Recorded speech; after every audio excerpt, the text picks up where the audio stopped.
आज हम कबीरदास जी का चरित्र पढ़ रहे थे। कबीरदास जी के चरित्र में एक अद्भुत बात मिली। कबीरदास जी की पत्नी थी, नाम था लोई। कबीरदास जी का एक बेटा था, नाम था कमाल। और कबीरदास जी की एक बेटी थी, नाम था कमाली। कमाली कमाल, पत्नी लोई और कबीरदास जी। कबीरदास जी का काम था जुलाहे का, कपड़ा बनाने का काम था। कपड़ा बनाते थे।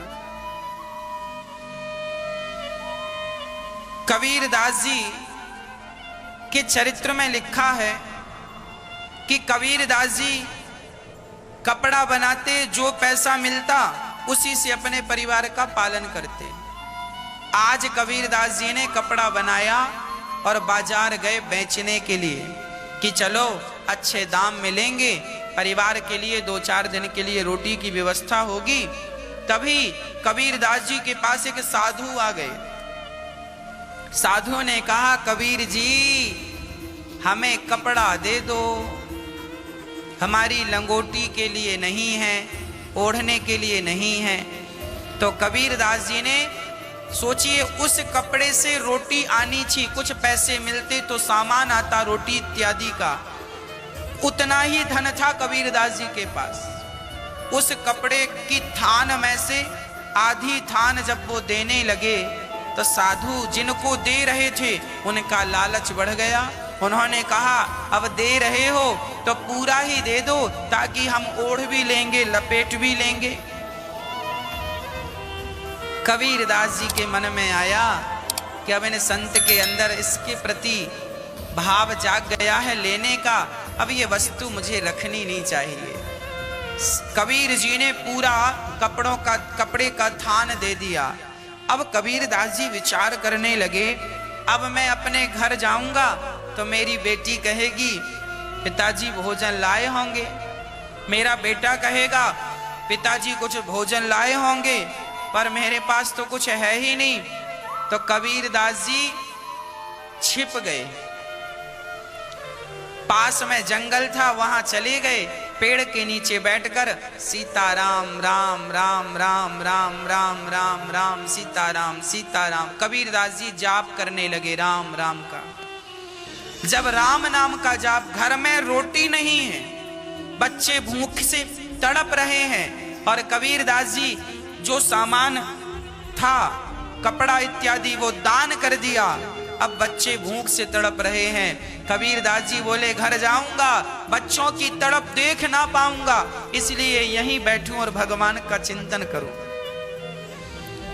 भगवान पर अति विश्वास जब हुआ कबीरदास जी को, राम राम जप रहे हैं। यहां कबीरदास जी राम को याद कर रहे हैं, और वहां राम जी ने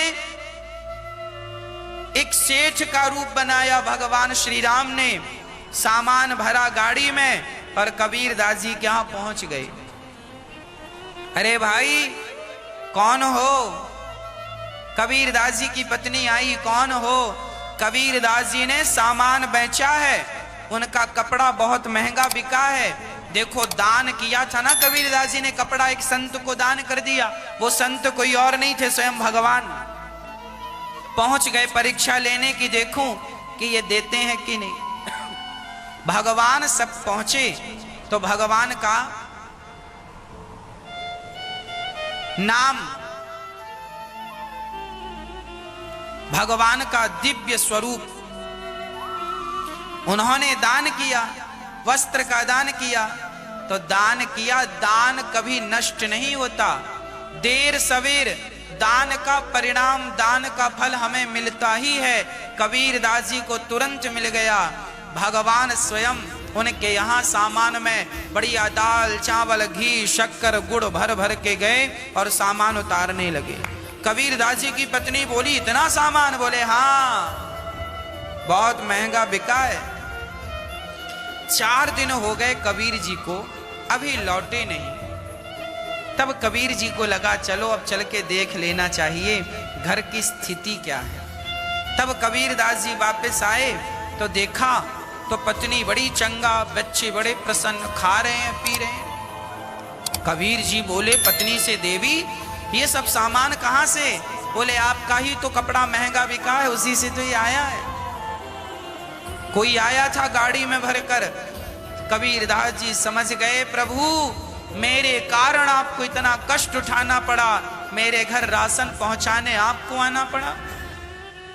कबीरदास जी रोने लगे और वो सामान उठा उठा कर भंडारा बना बना करके बढ़िया पूड़ी सब्जी खीर बनाकर संतों को लुटाने लगे। ले जाओ भैया, ये प्रसाद है, प्रभु ने दिया है, सब पाओ सब पाओ। जितनी संपत्ति आई सब दान पुण्य करके भोजन करा के फिर दे दिया। पर भगवत कृपा ऐसी हुई कि कबीरदास जी कि यहाँ स्वयं भगवान राशन देने आया करते थे, स्वयं भगवान उनका भरण पोषण करते थे।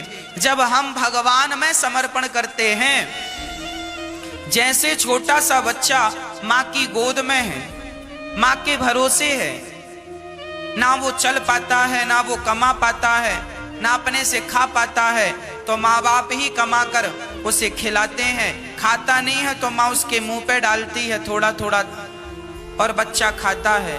जैसे छोटा सा बच्चा माँ बाप के अधीन है, उसी प्रकार जब ये जीवात्मा पूर्ण रूप से भगवान के अधीन हो जाता है तो भगवान स्वयं इसका पालन पोषण करना शुरू।